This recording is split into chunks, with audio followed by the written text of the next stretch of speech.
आज की क्लास में हम लोग देखने जा रहे हैं कि हाइगन के सिद्धांत के आधार पर परावर्तन का नियम। एक तो इंग्लिश में क्या बोलते हैं, law of reflection on the basis of हाइगन प्रिंसिपल। अब देखिए ये थ्योरी वेरी वेरी इंपॉर्टेंट भी है और थोड़ा क्रिटिकल टाइप की है, मतलब इसका थोड़ा डायग्राम बढ़िया समझना है, फिर हम लोग चलेंगे मैथमेटिक्स में।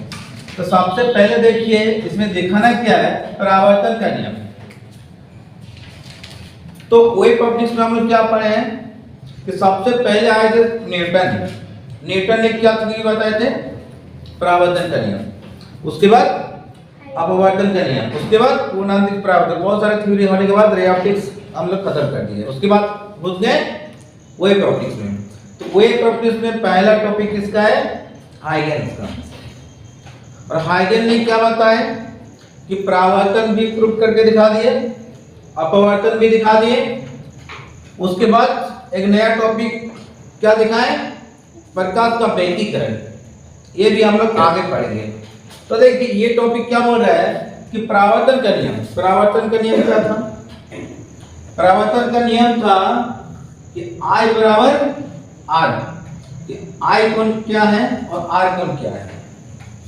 ये आपतन कोण बराबर परावर्तन कोण।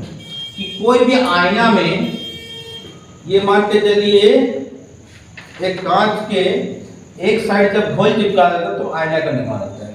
आईना में हम लोग पिछले क्लास में पढ़ चुके हैं रे ऑप्टिक्स में। आईना दो प्रकार की होती है, एक समतल एक गोलीय। फिर गोलीय का दो भाग होता है, एक उत्तल एक अवतल। अब यहाँ पर आके प्रकाश गिर रही है तो इस पॉइंट को हम लोग किस पॉइंट से जानते हैं, आपतन बिंदु। और आपतन बिंदु में ये वाला कोण को बोलते हैं आपतन कोण। और उसी के बराबर क्या होता है, परावर्तित किरण। और ये वाला एंगल क्या बनता है, परावर्तन कोण। तो आपतन कोण बराबर परावर्तन कोण। बस यही वाला चीज इसमें दिखाना है। तो सबसे पहले इसके डायग्राम को फॉलो करिए।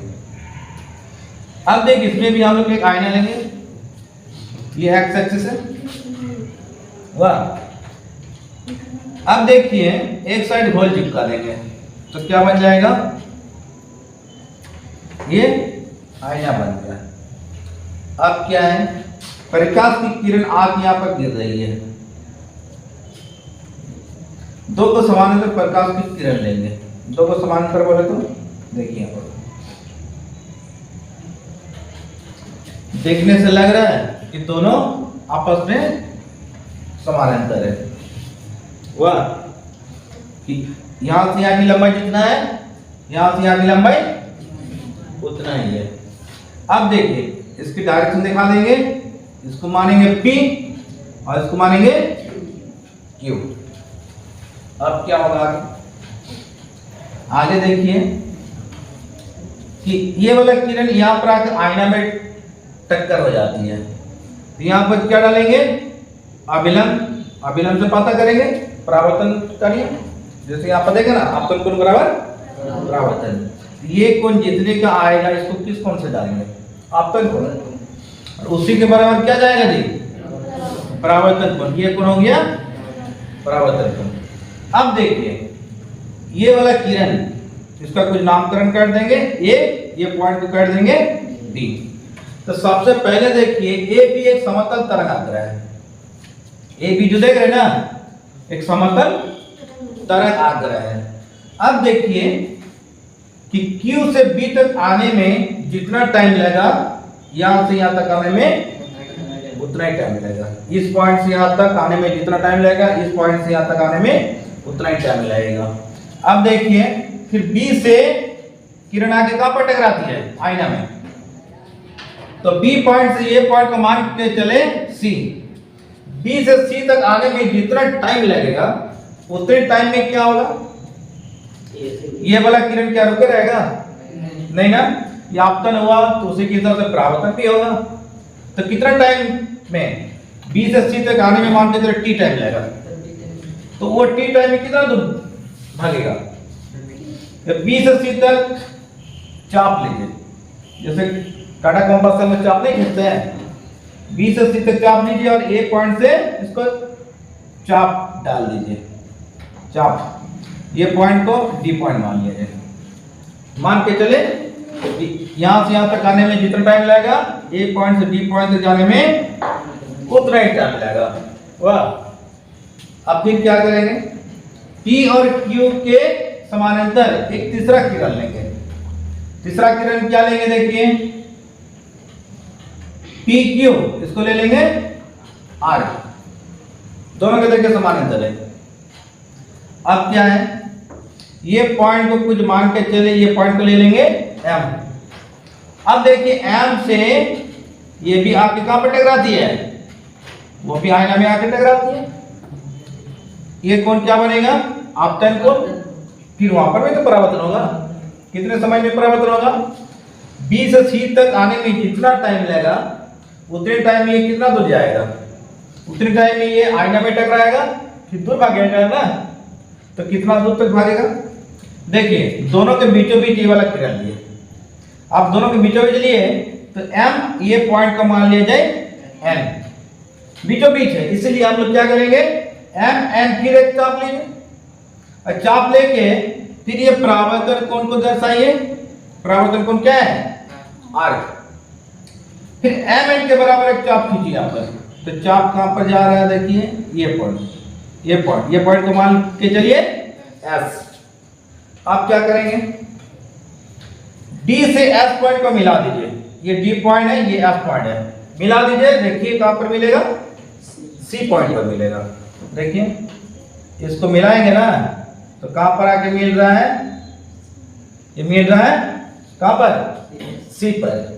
तो देखिए परावर्तन के पहले एक समतल तरंग आकर प्राप्त हो रहा है, क्या हो रहा है, ए बी, और परावर्तन के बाद फिर एक समतल तरंग आकर प्राप्त हो रहा है, क्या, डी सी या सी डी, जैसे बोलिएगा सी डी या डी सी। ये परावर्तन के बाद फिर एक समतल तरंग आकर प्राप्त हो रहा है, और परावर्तन के पहले ए बी था, परावर्तन के बाद सी डी हो गया। समझ में आया। अब देखिए आगे, एम से एन तक आने में टी डैश टाइम लगेगा। अब देखिए विस्थापन बराबर क्या होता है, यहां पर हम लोग लेंगे बी से सी की विस्थापन क्या आएगा। तो विस्थापन निकालने का तरीका क्या है, यहां से यहां तक आने में किरण किस वेग से आया, मान के चले v वेग से आया। कौन वेग से, वेग बराबर फॉर्मूला क्या होता है, विस्थापन बटे समय। तो वेग हो गया v, विस्थापन हो गया bc, और समय हो गया t। तो bc बराबर क्या आएगा, vt, क्या आएगा, vt। तो b से c के विस्थापन को हम लोग क्या लेंगे, dt। फिर m से n तक आने में अगर t डैश टाइम लगेगा, इसका विस्थापन क्या हो जाएगा, इसी के हिसाब से mn बराबर क्या हो जाएगा, bt डैश। यहाँ पर क्या आ जाएगा, bt डैश। समझ में आया। अब देखिए डायग्राम में क्या देखने को मिला हुआ है, तो सबसे पहले क्या किए, एक को आईना लिए, उसके बाद दो को प्रकाश की किरण लेके चले, क्या किया, एक P एक Q, दोनों समानांतर है, तो यहाँ पर एक समतल तरंगाग्र प्राप्त हो रहा है। क्या पर, ए बी एक समतल तरंगाग्र प्राप्त हो रहा है। फिर B से C तक आने में जितना टाइम लगेगा उसी टाइम में क्या, ये किरण यहाँ पर रुके रहेगा, रुके तो नहीं रहेगा, ये क्या करेगा, ये परावर्तन करेगा। ये परावर्तन करेगा तो किधर जाएगा, आपतन कोण बराबर, हम लोग पहले पढ़ चुके हैं, आपतन कोण बराबर परावर्तन कोण, ये भागेगा आगे की ओर, जितना दूर तक जाएगा। BC बराबर एक चाप लिए, ए पॉइंट से चाप खींचे, ये पॉइंट को क्या मान के चले, डी पॉइंट माने। फिर एक तीसरा किरण क्या लिए, तीसरा किरण आर, जो PQ के समानांतर है।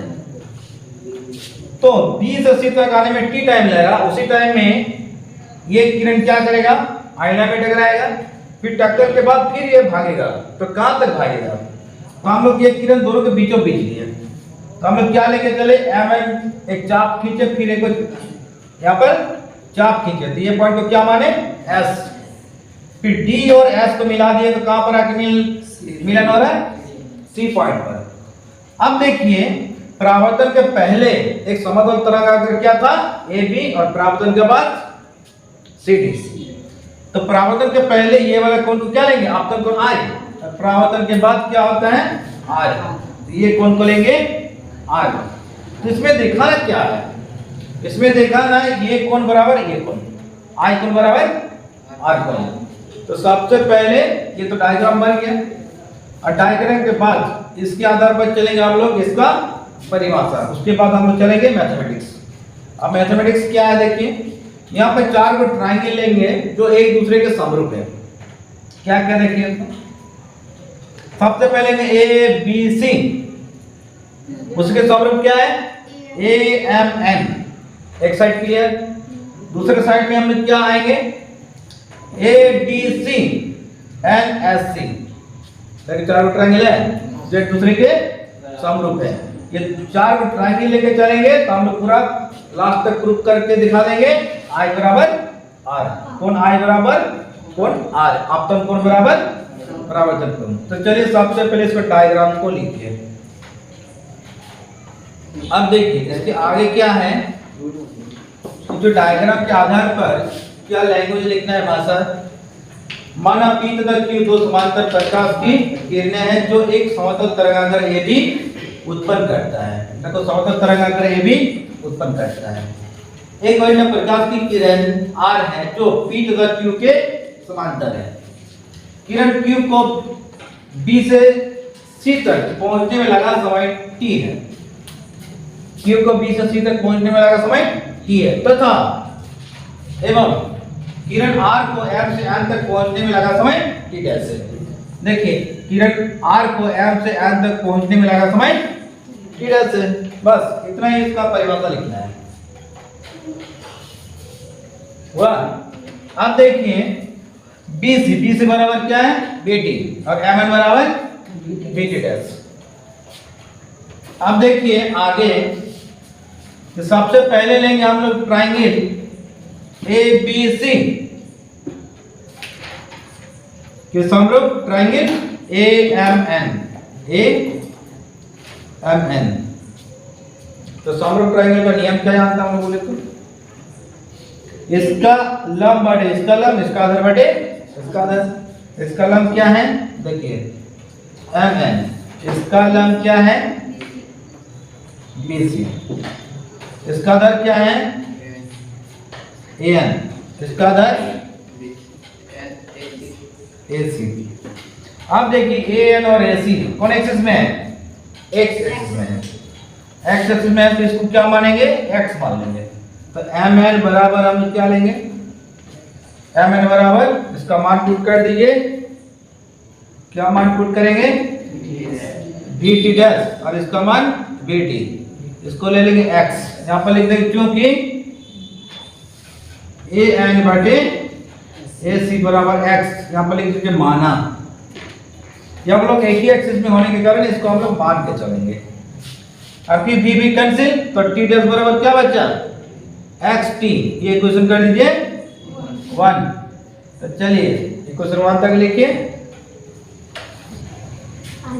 अब देखिए आगे एक बार इधर से लेंगे ADC और NSC, पुनः ट्रायंगल ADC के समरूप ट्रायंगल NSC। अब देखिए इसका लंब बटे इसका लंब, इसका आधार बटे इसका आधार। इसका लंब क्या लेंगे छोटा ट्रायंगल का NS, बड़ा का AD, इसका आधार क्या है NC, इसका आधार क्या है AC। अब इसका मान पुट करिए, NS रहेगा, AD का मान क्या है, यहाँ से यहाँ तक आने में अगर T टाइम लगेगा तो इधर भी क्या जाएगा, इधर भी कहाँ जाएगा BT, यहाँ पर पुट किए BT। अब NC देखिए NC को कैसे लिखेंगे, पूरा लेंगे AC और AN को माइनस कर देंगे, क्या लेंगे AC माइनस AN, नीचे हो जाएगा AC। आप AC को दोनों से भगा दे दीजिए तो क्या आएगा NS बटे BT, AC बटे AC, an बटे AC। आप AC कैंसिल, क्या बचेगा 1। तो क्या आएगा यहाँ पर देखिए तो NS बटे BT 1 माइनस an बटे AC बराबर क्या माने x। यहाँ पर लेंगे x। अब NS बराबर क्या आया BT इंटू 1 माइनस x। ये क्वेश्चन क्या लेंगे 2। अब क्या लेंगे तो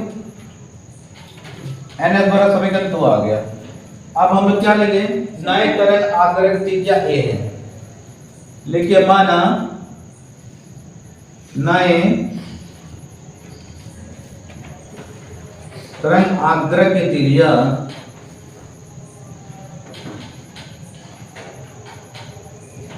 स्मॉल a है। अतः a बराबर क्या लिखेंगे देखें तो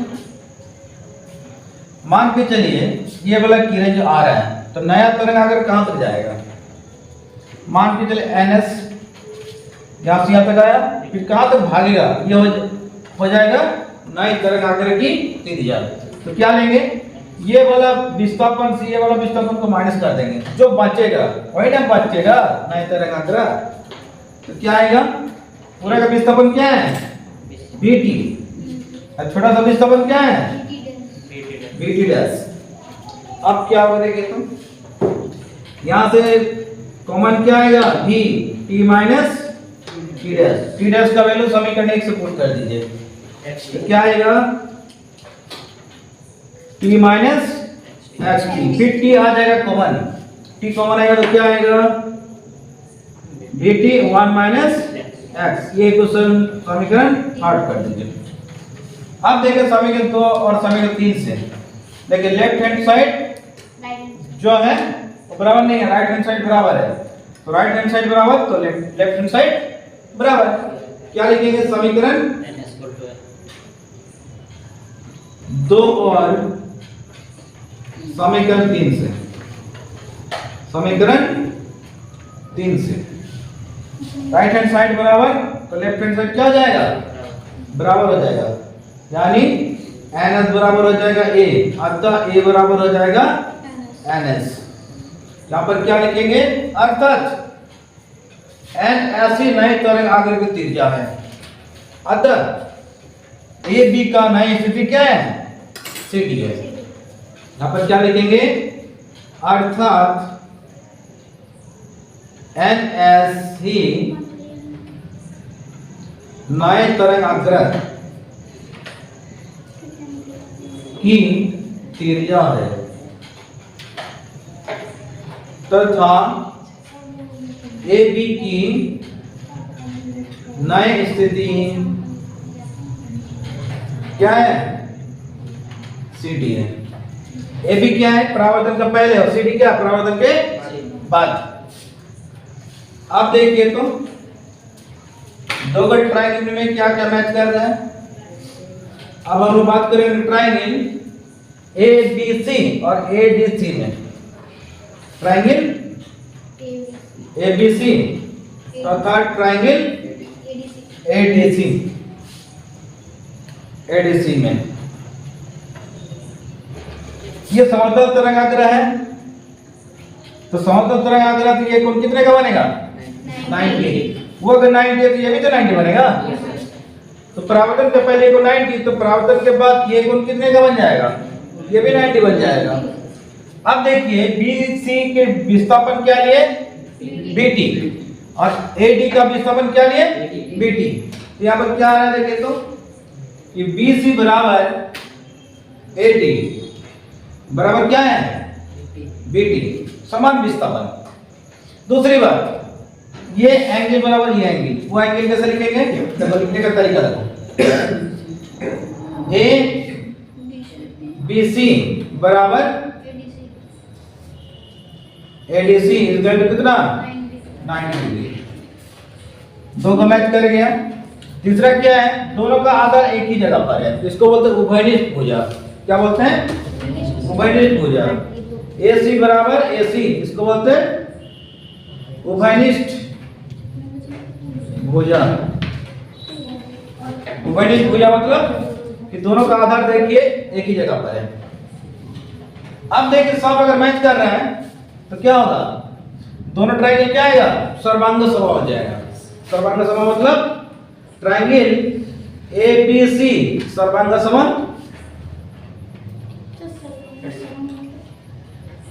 एडीसी। अतः एंगल आई बराबर आई जाएगा एंगल आर।